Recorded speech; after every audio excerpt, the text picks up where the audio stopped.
You know when the Beatles performed on the Ed Sullivan Show in 1964? Yeah. Their first major TV appearance in the United States. Mm-hmm. I mean, kind of launched them here. British rock invasion. Really a monumental moment for America. Right.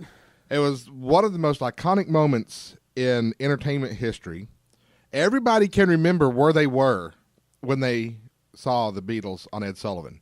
It's like the moon landing. Yeah. Everybody knows where they were. If you were alive, you know where you were. 14-year-old Robert Burns Jr. was sitting in front of his television at home, Indian style, on the living room floor in front of Mom and Dad, sees the Beatles playing on Ed Sullivan, and gets to thinking, that looks pretty cool. I think I'd like to do that. Be a rock star? Be a rock star. And he notices Ringo Starr, man, looks really cool playing those drums. So he said, I'm going to get me a drum set. I'm going to learn to play the drums. So he gets him a drum set, starts banging around on it, meets up with a friend by the name of Ronnie Van Zant.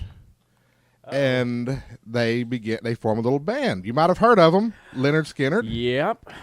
Well, he toured with Lynyrd Skynyrd for 10 years, from 1964 when they got the band started, all the way up to 1974 when life on the road got just a little bit too hard for him.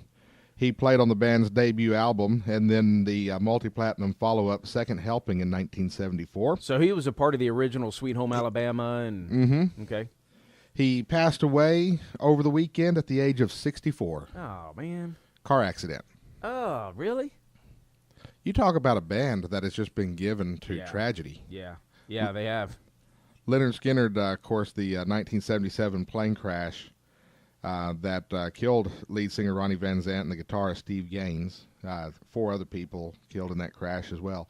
Skynyrd, he reunited with Skynyrd back in 1996 to promote Free Bird, the movie. Toured with them a little bit in the late 90s. I got to see him play at the Woods Mitchell Pavilion in the Woodlands, Texas. Also really? At the Houston Livestock Show and Rodeo at the Houston Astrodome. Man. And then he reunited with the band in 2006. But another great one, Robert Burns Jr., former drummer of Lynyrd Skynyrd, gone at the age of 64. That's too young. That's too young.